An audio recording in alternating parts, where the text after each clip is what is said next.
নমস্কার সবাইকে। কেমন আছেন সবাই? নিশ্চয়ই ভালো আছেন। সবাইকে স্বাগত জানাচ্ছি বনানী কিচেনে। আজকে আমি রান্না করব এই যে সরিষার পাতা ভর্তা। সেজন্য এই যে ঘের থেকে সরিষা এই যে পাতা তুলে নিয়ে আসলাম। শুধু পাতা না, কিন্তু ছোটো ছোটো কিছু গাছও আর কি তুলে নিয়ে আসলাম। তো যাই হোক, এই সরিষার পাতা ভর্তা কিন্তু খেতে খুবই মজা। তো আজকে এই ভর্তাটা আমি তৈরি করব চিংড়ি মাছ দিয়ে। তো এটা কিন্তু শুধু মাছ ছাড়াও খাওয়া যায়। তো যাই হোক, আমি এই সরিষার পাতা কীভাবে ভর্তা করি আপনারা আমার পুরো ভিডিওটা দেখতে থাকুন, তাহলে বুঝতে পারবেন। তো ভর্তা করার জন্য প্রথমে আমি চুলোটা জ্বালিয়ে কড়াইটা বসিয়ে দিলাম। দিয়ে এখন আমি একটু সরিষার তেল দিয়ে দিলাম। তো তেলটা কিন্তু আমার গরম হয়ে গেছে, আমি খুন্তি দিয়ে একটু নাড়াচাড়া করে দিচ্ছি। তো দিয়ে এখন আমি চিংড়ি মাছগুলো দিয়ে দিলাম। চিংড়ি মাছগুলো দিয়ে আমি একটু ভেজে নেব। তো চিংড়ি মাছে এখন আমি একটু লবণ আর একটু হলুদ দিয়ে দেব। লবণ আর হলুদটা দিয়ে চিংড়ি মাছগুলো আমি এখন একটু ভেজে নেব। আর চিংড়ি মাছ কিন্তু ভাজতে বেশি সময় লাগে না, অল্প সময়ে কিন্তু ভাজলে চিংড়ি মাছ ভাজি করা হয়ে যায়। তো এই যে কিন্তু আমার চিংড়ি মাছগুলো ভাজি করা হয়ে গেছে। তো আমি চিংড়ি মাছগুলো একটা পাত্রে তুলে নেব।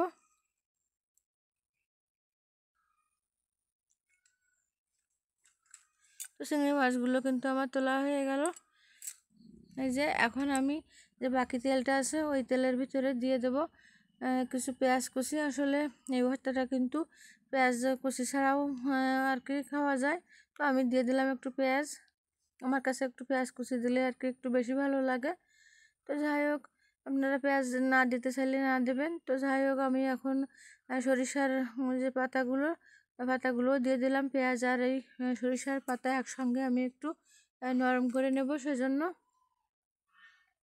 তো পেঁয়াজটা আর এই যে সরিষার পাতা আমি একটু নেড়ে ছেড়ে নিলাম। এখন এর ভিতরে দিয়ে দেব আমি আর কি কয়টা কাঁচা ঝাল, 4টে কাঁচা ঝাল ছিঁড়ে দিয়ে দিলাম। এই পাতাটা কিন্তু অনেকটা কমে যাবে একটু জাল হলে। তো আমি ঢাকনা দিয়ে একটু জাল করে নিলাম। ঢাকনা দিয়ে জাল করলে দ্রুত নরম হয়ে যাবে, সেজন্য আমি ঢাকনা দিয়ে জাল করে এই যে এখন আমার সরিষার এই যে পাতা আর পেঁয়াজটা কিন্তু নরম হয়ে গেছে অনেকটা। তো আমি নেড়ে ছেড়ে এখন আরেকটু ভেজে নিলাম।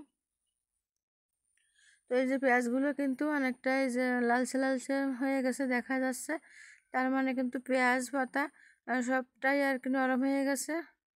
তো আমি এখন এটা নামিয়ে নেব। তো আমি কিন্তু একদমই আর কি কোনো পাত্রে নামালাম না, শিলের উপরেই নামিয়ে নিলাম, কারণ এটা শিলে বেটে আর কি মাখা হবে। তো আমি যে চিংড়ি মাছগুলো আমি ভেজে রেখেছিলাম, সেই চিংড়ি মাছগুলোও কিন্তু আমি দিয়ে দিলাম। আমি একসঙ্গে সবগুলো বেটে নেব।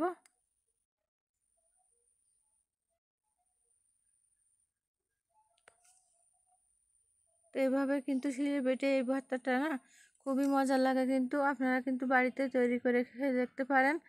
আর যদি চিংড়ি মাছ না থাকে তাহলে যে কোনো মাছ ভাজি করে বেছে এভাবে ভর্তা করবেন। আর কোনো মাছই না থাকলে শুধু পেঁয়াজ আর সরিষার পাতা দিয়ে আর কি ভর্তা করে খেয়ে দেখবেন, খুবই ভালো লাগে কিন্তু। তো ভিডিওর এই পর্যন্ত এসে যারা এখনও লাইক দেননি তাদেরকে বলবো লাইক দিয়ে ভিডিওটা দেখেন। আসলে আপনাদের একটা লাইক কিন্তু আমাকে অনেকজনের কাছে যাতে পৌঁছাতে আর কি সাহায্য করবে। তো যাই হোক, এই যে আমি আর কি বেটে নিচ্ছি। তো আমার এই যে বাটা কিন্তু প্রায় আর কি শেষের দিকে। আমার বাটাটা হয়ে গেছে। আমি এই যে এখন এটা একটা পাত্রে তুলে নেব।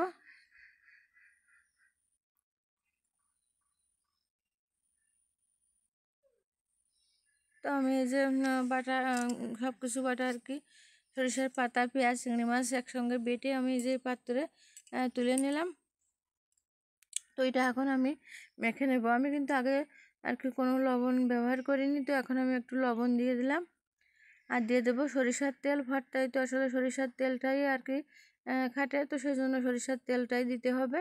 তো আমি সরিষার তেলটা দিয়ে কিন্তু আগে চিংড়ি মাছ বা সরিষার পাতাগুলো কিন্তু আমি নরম করে নিয়েছিলাম। ভেজে নিয়েছিলাম। তো এখন আর একটু সরিষার তেল আর লবণ দিয়ে মেখে নেবো। আর আমি ঝালটা তো আগেই দিয়ে দিয়েছিলাম, আপনারা দেখেছিলেন। তো এখন আর ঝাল দেওয়ার কিন্তু আর প্রয়োজন নেই। তো এই যে আমার মাখা কিন্তু একদম রেডি। তো কেমন লাগলো আমার এই সরিষার পাতা আর চিংড়ি মাছ ভর্তা, কমেন্টে জানাবেন। আর সবাইকে বলবো লাইক দিয়ে ভিডিওটা দেখবেন। আর নতুন যারা দেখছেন আমার চ্যানেলটিকে সাবস্ক্রাইব করে আমার পাশে থাকবেন। আর পুরনো বন্ধুদের তো ধন্যবাদ আমার পাশে থাকার জন্য।